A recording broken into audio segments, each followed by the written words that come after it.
नमस्कार, मैं हूं प्रदीप कुमार। आप देख रहे हैं पॉलिटिकल आइडिया। पॉलिटिकल आइडिया के आज के इस अंक में आप सभी दर्शकों का बहुत बहुत स्वागत है। मित्रों, आज से 74 वर्ष पहले 21 अक्टूबर 1951 को जनसंघ की स्थापना हुई थी। आरएसएस से जुड़े कुछ प्रचारकों ने मिलकर आरएसएस की विचारधारा के आधार पर एक नए राजनीतिक दल का गठन किया था। नाम था जनसंघ। और वो जनसंघ 1977 में जनता पार्टी में विलीन कर गया। क्यों? इसलिए कि उन दिनों आपातकाल के खिलाफ पूरे देश में जितने भी जनता परिवार की पार्टियां थी, समाजवादी, जनसंघ के लोग, सबके सब ने मिलकर एक नई पार्टी जनता पार्टी का गठन किया था। लेकिन फिर 3 वर्षों के बाद ही उसमें विभाजन हो गया। दोहरी सदस्यता के मुद्दे पर जनसंघ गुट के जितने भी लोग थे वो लोग फिर अटल बिहारी वाजपेयी और लालकृष्ण आडवाणी के नेतृत्व में जनता पार्टी से अलग हो गए और भारतीय जनता पार्टी की स्थापना हुई 1980 ईस्वी में। 6 अप्रैल 1980 को, मतलब 21 अक्टूबर 1951 को स्थापित जनसंघ 6 अप्रैल 1980 को स्थापित भारतीय जनता पार्टी के इतिहास में यह पहला अवसर है जब 1.5 वर्ष बीतने को है और भारतीय जनता पार्टी अपना एक राष्ट्रीय अध्यक्ष नहीं चुन पाई है। ऐसा आज तक कभी हुआ नहीं था। 2022 में ही वर्तमान में जो निवर्तमान राष्ट्रीय अध्यक्ष है जगत प्रकाश नड्डा, उनका कार्यकाल पूरा हो गया था सितंबर 2022 में ही। लेकिन फिर उनको एक एक्सटेंशन मिला और उस एक्सटेंशन के बाद यह तय किया गया कि लोकसभा चुनाव के बाद भारतीय जनता पार्टी को एक नया राष्ट्रीय अध्यक्ष मिलेगा। चूंकि राष्ट्रीय जो लोकसभा का चुनाव है, इस दौरान बीच में अगर हम अध्यक्ष बदलेंगे तो पूरी सिस्टम बदल जाएगी और फिर चुनाव में इसका नुकसान होगा। तो इस आधार पर उनको एक्सटेंशन मिला। लेकिन अब 1.5 वर्ष 8 जून 2024 को चुनाव का, लोकसभा चुनाव का परिणाम आया। जगत प्रकाश नड्डा केंद्र सरकार में मंत्री भी बन गए। मतलब एक फुल टाइमर अध्यक्ष जो भारतीय जनता पार्टी का हक है वो बीजेपी के पास नहीं है। कार्यकारी अध्यक्ष जिनका कार्यकाल पूरा हो चुका है, लेकिन भारतीय जनता पार्टी एक अध्यक्ष चुन नहीं पाई। इसके पीछे जो आलोचक हैं भारतीय जनता पार्टी के, वो बताते हैं कि गुजरात लॉबी को एक ऐसे राष्ट्रीय अध्यक्ष की आवश्यकता है। गुजरात लॉबी मतलब नरेंद्र मोदी और अमित शाह, इन दोनों को एक ऐसे राष्ट्रीय अध्यक्ष की जरूरत है जो जगत प्रकाश नड्डा की तरह ही आप कह सकते हैं लो प्रोफाइल में रहकर पार्टी का काम करे और अमित शाह और नरेंद्र मोदी के इशारों को समझे और उन इशारों के आधार पर कभी आवश्यकता पड़े तो अगर साइड लेने की जरूरत पड़े तो वैसे ही जेपी नड्डा की तरह साइड ले ले। जैसे आपको याद होगा 2024 के लोकसभा चुनाव के दौरान जेपी नड्डा का एक बयान आया था जिसमें जेपी नड्डा ने कहा था कि अब भारतीय जनता पार्टी इतनी ताकतवर है कि भारतीय जनता पार्टी को चुनाव लड़ने के लिए और चुनाव जीतने के लिए आरएसएस की मदद की आवश्यकता नहीं है।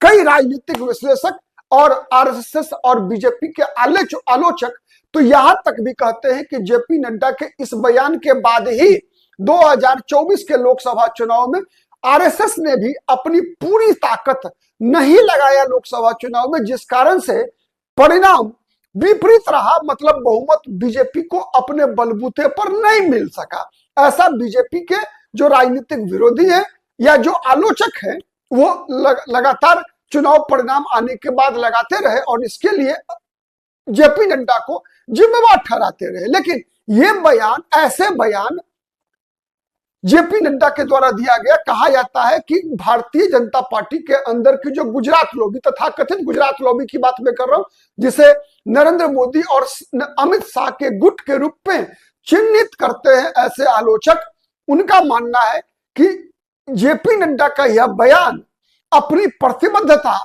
नरेंद्र मोदी और अमित शाह के प्रति जाहिर करने का एक माध्यम था। नरेंद्र मोदी और अमित शाह को यह संदेश देने के लिए जेपी नड्डा ने कहा था कि हम तो केवल आपके हैं, इसके अलावे हमारा और कोई नहीं है। मतलब ऐसा माना जाता है कि भारतीय जनता पार्टी आरएसएस विचारधारा की उपज है। ऐसा सिद्ध है कि नरेंद्र मोदी की राजनीतिक यात्रा एक प्रचारक के रूप में ही शुरू हुई। नरेंद्र मोदी खुद को भी आरएसएस का प्रचारक बताते हुए अघाते नहीं है। इस बार देश के इतिहास में पहली बार प्रधानमंत्री नरेंद्र मोदी ने लाल किले की प्राचीर से 15 अगस्त को आरएसएस को उसके 100वें वर्षगांठ पर आरएसएस के अब तक की उपलब्धियों के लिए काफी मतलब जिसे हम कहते हैं ना, काफी जबरदस्त प्रशंसा किया नरेंद्र मोदी ने, जिसकी विपक्ष ने आलोचना भी की कि प्रधानमंत्री को लाल किले की प्राचीर से आरएसएस के बारे में इस प्रकार की बातें नहीं कहनी चाहिए थी। ठीक है, लेकिन सवाल यही उठ रहा है कि क्यों जेपी नड्डा के बाद क्या कारण है कि भारतीय जनता पार्टी, नरेंद्र मोदी, अमित शाह एक बीजेपी के लिए एक राष्ट्रीय अध्यक्ष का चुनाव नहीं कर पाए। जब लोकसभा चुनाव की समाप्ति हुई उसके बाद यह सब माना जाता रहा कि बीजेपी अपना अध्यक्ष इसलिए नया विचार नहीं कर पा रही है क्योंकि लोकसभा चुनाव के तुरंत बाद जो है फिर 3 राज्यों में विधानसभा के चुनाव था। ठीक है, महाराष्ट्र में था, झारखंड में था और हरियाणा में था। तो ये 3 ऐसे महत्वपूर्ण राज्य थे। फिर मामला आया कि दिल्ली में विधानसभा का चुनाव है। दिल्ली विधानसभा चुनाव के बाद बीजेपी को नया राष्ट्रीय अध्यक्ष मिलेगा। कई नाम भी चलने लगे। कहा गया कि डी पुरंदेश्वरी जो साउथ में है वो बन सकती है। तमिल सौंदरराजन, मतलब कोई तमिल दक्षिण भारत की कोई महिला उम्मीदवार भारतीय जनता पार्टी को एक राष्ट्रीय अध्यक्ष के रूप में मिलेंगे। कुछ लोगों ने कहा कि नहीं, मनोहर लाल खट्टर जैसे संगठनकर्ता जो कि पहले हरियाणा के मुख्यमंत्री थे, वर्तमान में केंद्र में मंत्री हैं, नगर विकास मंत्री हैं, उनको बीजेपी बना सकती है। फिर बात आई कि एक चतुर रणनीतिकार के रूप में अपनी पहचान स्थापित करने वाले भारतीय जनता पार्टी में धर्मेंद्र प्रधान या फिर भूपेंद्र यादव जैसा कोई चेहरा हो सकता है, जिन लोगों ने अपने चुनाव जिताऊ कौशल का प्रदर्शन बार बार अलग अलग मौकों पर किया है। तो उन दोनों में से किसी एक को बनाया जा सकता है, क्योंकि ये दोनों। फिर बात आई कि नहीं, किसी पिछड़े वर्ग के व्यक्ति को इस बार बीजेपी राष्ट्रीय अध्यक्ष बनाएगी। उसमें भी कई नाम निकल कर आए। उत्तर प्रदेश के उप मुख्यमंत्री केशव प्रसाद मौर्य का नाम निकल कर आया। इस कैटेगरी में भी, पिछड़े वर्गों की कैटेगरी में भी धर्मेंद्र प्रधान जो कि उड़ीसा के कुर्मी जाति के से आते हैं, तो उनका नाम उस रूप में भी आया। यादव जाति से राजस्थान से आने वाले भूपेंद्र यादव का नाम आया। केशव प्रसाद मौर्य कुशवाहा शाक्य मौर्य वंश के हैं, तो उनका नाम चलता रहा। तो इस प्रकार से कई नाम चले भारतीय जनता पार्टी में। यहां तक कहा गया कि निर्मला सीतारमण को भी बीजेपी अपना राष्ट्रीय अध्यक्ष बना सकती है। स्मृति ईरानी जैसों का नाम चलता रहा। कई बार ऐसे नाम भी निकल कर आए कि राजनाथ सिंह को भी फिर से आग्रह किया जा सकता है कि आप ही राष्ट्रीय अध्यक्ष बन जाइए। तो मित्रों, अगर बीजेपी में देखेंगे अगर, तो नरेंद्र मोदी का दौर भारतीय जनता पार्टी में शुरू करने का श्रेय अगर किसी व्यक्ति को जाता है तो वो नाम है राजनाथ सिंह। आपको याद होगा, राजनाथ सिंह के राष्ट्रीय अध्यक्ष के कार्यकाल में ही नरेंद्र मोदी भारतीय जनता पार्टी के चुनाव अभियान समिति के संयोजक बनाए गए। राष्ट्रीय अध्यक्ष के रूप में राजनाथ सिंह ने ही नरेंद्र मोदी को प्रधानमंत्री पद का उम्मीदवार घोषित किया। ठीक है, तो आज माना जाता है कि नरेंद्र मोदी अगर भारत के प्रधानमंत्री हैं तो उसके पीछे कहीं ना कहीं बड़ी भूमिका रही है राजनाथ सिंह की। ठीक है, तो इसलिए राजनाथ सिंह का भी नाम गाहे बगाहे लिया जा रहा है। लेकिन आज जब बिहार चुनाव के परिणाम आने के बाद भी, बिहार चुनाव के परिणाम 14 तारीख को आ गए और आज 27 तारीख तक भी, 26 तारीख तक बीजेपी अपना राष्ट्रीय अध्यक्ष नहीं चुन पाई है।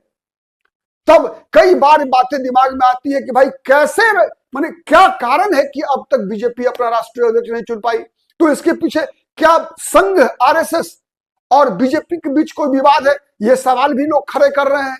ठीक है, कि बीजेपी और आरएसएस के बीच कोई विवाद चल रहा है, आरएसएस अपनी मर्जी का राष्ट्रीय अध्यक्ष बनाना चाहता है। तो ये बात तो आईने की तरह साफ है कि वर्तमान जो भारतीय जनता पार्टी है उसमें अमित शाह और नरेंद्र मोदी के सिवाय किसी और का चल जाना लगभग असंभव है। ठीक है, ऐसी भी कल्पना नहीं की जा सकती कि वर्तमान भारतीय जनता पार्टी को जिस प्रकार की कार्यशैली है नरेंद्र मोदी और अमित शाह की, उसमें आरएसएस भी एक सीमा से ज्यादा, हाँ ये संभव है कि आरएसएस सलाह दे सकती है नरेंद्र मोदी को, लेकिन जैसे आडवाणी जी को एक तरह से मजबूर किया मोहन राव भागवत ने। आपको याद होगा लाल कृष्ण आडवाणी का पाकिस्तान एपिसोड, जब वो जिन्ना के मजार पर जाते हैं और वहां जिन्ना के बचाव में, कह सकता हूं मैं, इसे नहीं कहूंगा कि वो बयान उसको थोड़ा तोड़ मरोड़ कर पेश किया गया था, जिन्ना के बचाव में मैं कह सकता हूं, जिन्ना की प्रशंसा में वो बयान नहीं था। उन्होंने कहा था कि जिन्ना जवाहरलाल नेहरू से अधिक सेकुलर थे। ठीक, ये बयान था, बल्कि ये बयान नहीं था कहीं कि जिन्ना सेकुलर थे। ठीक है, तो ये बयान, चूंकि लाल कृष्ण आडवाणी का भी अपना मकसद था उन दिनों, लाल कृष्ण आडवाणी खुद को वाजपेयी जैसा दिखाना चाहते थे, इसीलिए ऐसा हो सकता है, मैं इस बात की पुष्टि नहीं कर सकता, लेकिन ऐसे बातें आई थी चर्चा में। तो वो दौर ऐसा था जब मोहन भागवत ने एक प्रकार से मजबूर किया था लाल कृष्ण आडवाणी को कि नहीं, आप इस्तीफा दे दीजिए। उन दिनों लाल कृष्ण आडवाणी बीजेपी के राष्ट्रीय अध्यक्ष भी थे और संसद में विपक्ष के नेता भी थे। उसके बाद दूसरा बात, जब गोवा अधिवेशन में भारतीय जनता पार्टी ने नरेंद्र मोदी के नाम की घोषणा की कि नरेंद्र मोदी चुनाव अभियान समिति के अध्यक्ष होंगे, तो फिर लाल कृष्ण आडवाणी की नाराजगी को दूर करने के लिए, लाल कृष्ण आडवाणी को समझाने के लिए मोहन राव भागवत उनसे मिले थे और फिर उसके बाद लाल कृष्ण आडवाणी शांत हुए थे। तो इस प्रकार की वर्तमान परिस्थिति से तुलना नहीं कर सकते हम। वर्तमान में नरेंद्र मोदी का जो कद है वो लाल कृष्ण आडवाणी का जो कद था उन दिनों, उससे कई गुना अधिक, कद की बात से बेहतर होगा मेरा कहना कि शक्तिशाली। ठीक है, उन दिनों लाल कृष्ण आडवाणी एक असफल पीएम इन वेटिंग के रूप में स्थापित हो चुके थे, लेकिन नरेंद्र मोदी अजेय दिख रहे हैं, अजेय, मतलब जिन्हें हराया नहीं जा सकता। ठीक है, तो इस परिस्थिति में आरएसएस भी कोई दबाव बना पाएगी, मोहन भागवत भी कोई दबाव बना पाएंगे, या बीजेपी में ही कोई गुट ऐसा होगा जो नरेंद्र मोदी और अमित शाह को चुनौती दे सके, ऐसा दूर दूर तक नहीं दिखता। तब तो निष्कर्ष एक ही निकलता है कि शायद अब तक कोई ऐसा चेहरा निकल कर नहीं आया है नरेंद्र मोदी और अमित शाह के सामने जो नरेंद्र मोदी और अमित शाह को विश्वास दिला सके कि आने वाले दिनों में वो अध्यक्ष वैसे ही परफॉर्म करेगा जैसा कभी अमित शाह ने किया, जैसा जेपी नड्डा ने किया। शायद इसीलिए अब तक भारतीय जनता पार्टी अपना एक राष्ट्रीय अध्यक्ष नहीं चुन पाई है। वैसे चर्चा में अभी वर्तमान में मैं बताऊं कि 3 नाम सबसे आगे चल रहे हैं, धर्मेंद्र प्रधान, भूपेंद्र यादव और केशव प्रसाद मौर्य।